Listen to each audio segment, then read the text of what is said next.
ஒரு ஆண்மகனாக பிறந்திருக்கிறார். புதன் சாரம் வாங்கியிருந்தாலோ, புதன் சனி சேர்க்கை சாரம் வாங்கியிருந்தாலோ, அவங்களுக்கு வந்து பார்த்தீங்கன்னா பெருசா தாம்பத்தியம் மேல வந்து ஒரு ஈடுபாடு இருக்காது. இது கூட வந்து ராகுலாம் சம்மந்தப்பட்டாலே படிக்கும்பொழுது அவங்களுக்கு என்ன சொல்லியிருக்குன்னா, அவருடைய கர்மவினை, ஏதோ ஒரு ஜென்மத்தினுடைய கர்மவினை, இந்த பாவத்தை நான் சொல்ல விரும்பல. ஏன்னா அது ரொம்ப, நீ ஆணாக பிறந்தாலும் தாம்பத்திய ஒரு வாழ்க்கை நீ அனுபவிக்க கூடாது. அதே நேரத்தில் நீ வந்து ஒரு குழந்தை பெற்றுக் கொள்ளக்கூடிய நிலை இருக்காது. நீ ஆண்மகனாகவே பிறந்தாலும் நீ வந்து ஒரு பெண்ணாக தான் நீ வாழ்வ. இப்போ அவங்க வந்துட்டு நம்மளுக்கு ஒரு ஆசீர்வாதம் சொன்னாங்க அப்படின்னா அது நமக்கு ரொம்ப நல்லது. அந்த பிளெஸிங் அவங்க கையிலேருந்து ₹1 காசு வாங்கி நம்ம லாக்கரில் வைக்கிறது இல்லை, வண்டியில் திருநங்கைகள்ங்கிறது இன்னைக்கு நேற்று கிடையாது. அதுக்கு உதாரணம் வந்து அர்த்தநாரீஸ்வரர் 3000 ஆண்டுகளுக்கு முன்னாடியே மகரிஷியுடைய காலகட்டத்தில் அது வந்து.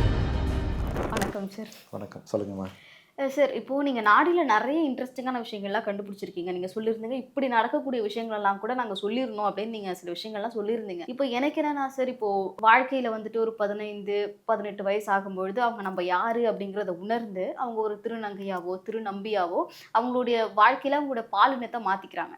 அப்படி இருக்கும்பொழுது இந்த மாற்றங்கள்லாம் அவங்களா உணர்ந்து, இப்போ யாருமே அவங்களோட பெற்றோர்கள் கூட நினச்சிருக்க மாட்டாங்க இந்த மாதிரியான மாற்றங்கள். பட் அவங்க வந்துட்டு அப்படி மாறுறாங்க அப்படின்னும் பொழுது இதெல்லாம் கூட அவங்க ஒரு 10 வயசுல 8 வயசுல உங்ககிட்ட ஜாதகம் பார்க்க வர்றாங்க, நாடி பார்க்க வர்றாங்க அப்படின்னு இந்த மாதிரியான விஷயங்கள்லாம் கூட ப்ரிடிக்ட் பண்ண முடியுங்களா? இது வந்து நான் வந்து இது பொது கருத்தாக சொல்கிறத விட என்னுடைய நாடி வாசிப்பில் உள்ள ஒரு அனுபவத்தை சொல்கிறேன். அவர் ஆண்மகனாக பிறந்திருக்கிறார்.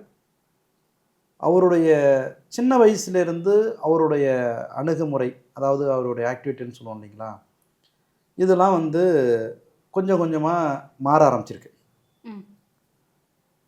அப்போ என்ன பண்ணுறாங்க, நாடி பார்க்க வராங்க. நாடி பார்க்க வரும்பொழுது அவருடைய ஓலை எடுத்து படிக்கிறோம். அப்போ ஒரு மகரிஷி சொல்கிறார், இது போன்ற ஒரு கிரக சேர்க்கைகள் அவருக்கு இருக்குது. நவகிரகங்களில் வந்து புதன் வந்து வித்யாகாரகன்கிறதா எல்லாருக்கும் சொல்லுவோம். படிப்பு, அறிவு, கலை, நாட்டியம், பரதநாட்டியம் ஆடுறோம் இல்லையா, இது எல்லாத்துக்கும் அதிபதியாக புதன். அதே மாதிரி நல்ல ஒரு கால்குலேஷன் மைண்டு, கணக்காளர், இப்படிலாம் சொல்லுவோம். ஆனால் அதே புதன் வந்து அழிக்கிரகம்னு சொல்லுவோம். நவகிரகங்களில் புதன் வந்து அழித்தன்மை உள்ளவர். அது புதன் மட்டும் கிடையாது, கேதுவும் சொல்லுவோம், சனீஸ்வரனையும் சொல்லுவோம். இவங்க வந்து ஒரு அழித்தன்மை உள்ள கிரகம் அப்படிங்கிறது. அவங்களுடைய மூன்றாவது இடங்கிறது வந்து ஒரு மனிதனுக்கு வந்து வீரத்தை மட்டும் பேசக்கூடிய இடம் கிடையாது.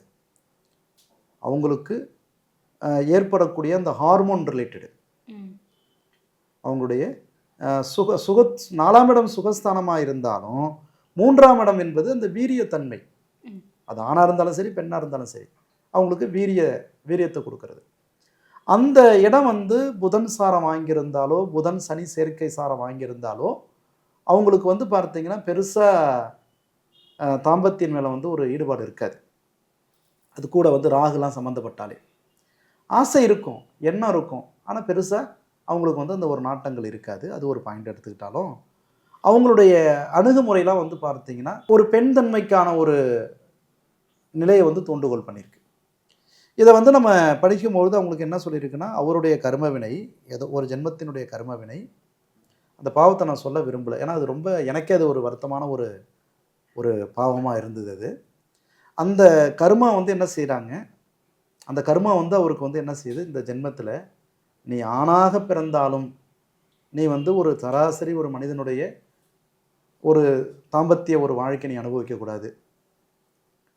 அதே நேரத்தில் நீ வந்து ஒரு குழந்தை பெற்றுக்கொள்ளக்கூடிய நிலை இருக்காது.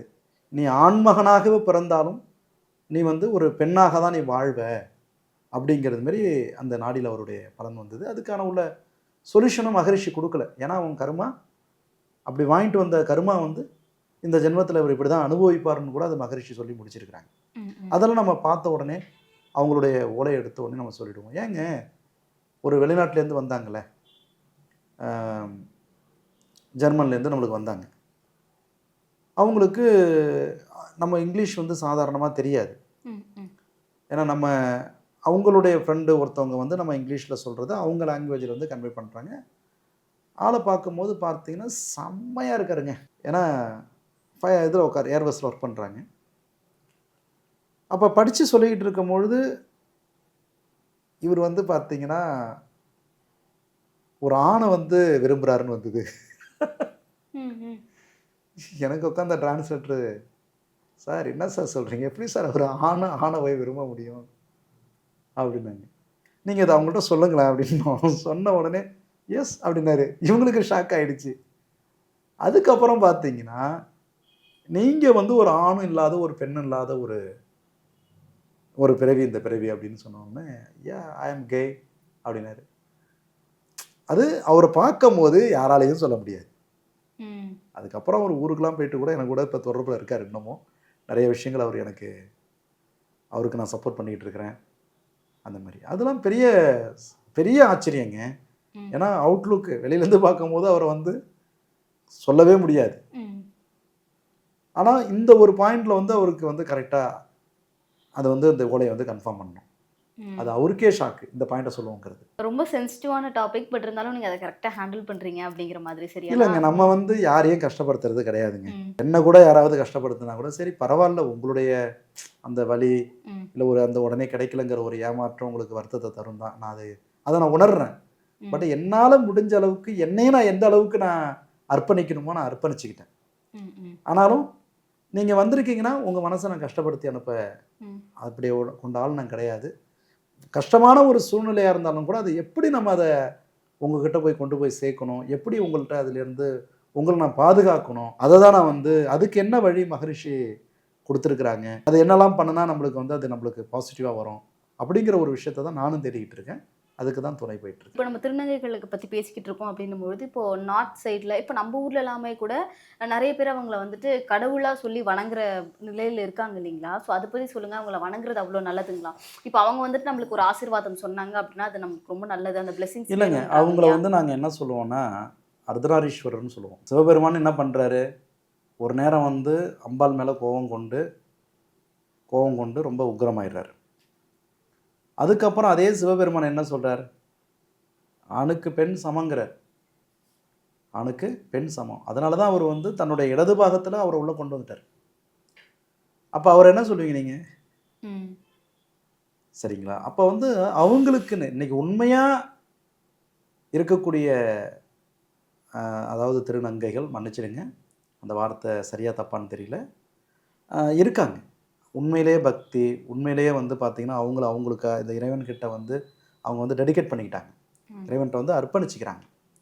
ஸோ அப்படி இருக்கும்பொழுது அவங்கக்கிட்டேருந்து நம்ம வந்து உண்மையான இருக்கக்கூடியவங்கள்ட்ட நம்ம பிளெஸ்ஸிங்ஸ் வாங்குறது, அவங்க கையிலேருந்து ₹1 காசு வாங்கி நம்ம லாக்கரில் வைக்கிறது, இல்லை வண்டியில் வச்சுக்கிறது, பர்ஸில் வச்சுக்கிறது, இதெல்லாம் வந்து நல்ல ஒரு மாற்றத்தை கொடுத்தவங்களும் இருக்காங்க தாங்க. அதான் சார், நான் பேசும்பொழுதே சொல்லியிருந்தேன், நம்ம வந்துட்டு கொஞ்சம் சென்சிட்டிவான டாபிக் வந்து ஹேண்டில் பண்ண போகிறோம் அப்படிங்கிறது. நீங்கள் ரொம்ப பாசிட்டிவாக பேசியிருந்தீங்க. அந்த விஷயங்கள் வந்து நிறைய நல்ல விஷயங்கள் சொல்லியிருந்தீங்க. ஸோ உங்களோட இல்லை, என்ன மகரிஷி என்ன சொல்கிறாருன்னா எல்லாருமே மனுஷாலு தான். நாடி சாஸ்திரங்கிறது வந்து 3000 ஆண்டுகளுக்கு முன்னாடியே மகரிஷியுடைய காலகட்டத்தில் அது வந்து எழுதப்பட்ட விதி. இன்னைக்கு வந்து எவ்வளோ மதங்கள் மாறி இருக்கலாம், வந்திருக்கலாம், குலங்கள் வந்திருக்கலாம், ஜாதிகள் வந்திருக்கலாம், இப்படிலாம் இருக்குது. அப்போ இதுக்கும் அதுக்கும் சம்மந்தமே கிடையாது. எது இந்த மதங்களுக்கும் சாஸ்திரத்துக்குமே சம்மந்தம் கிடையாது. அப்படி இருக்கும் பொழுது திருநங்கைகள்ங்கிறது இன்னைக்கு நேற்று கிடையாது. அதுக்கு உதாரணம் வந்து அர்த்தநாரீஸ்வரர். இப்போ வந்து ஒரு ஆணுக்கு பெண் அதோடைய ஹார்மோன் அதுக்கு சம்மந்தப்பட்ட அந்த கிரகங்க அப்படி ஆக்டிவேட் ஆகுது, அதுக்கு அவங்களுடைய கர்மா. அதனால அவங்க மேலேயே தப்பு சொல்ல முடியாது இல்லை, ரைட்டுங்களா? அதை பற்றி பேசினா இப்போ நிறைய இருக்குது. ஆண்கள் கூட வாழுறாங்க, பெண்கள் கூட வாழுறாங்க. அதுக்கெல்லாம் என்ன பொருளாகும்? அதனால் அது நம்ம இதுக்கு வேண்டாது.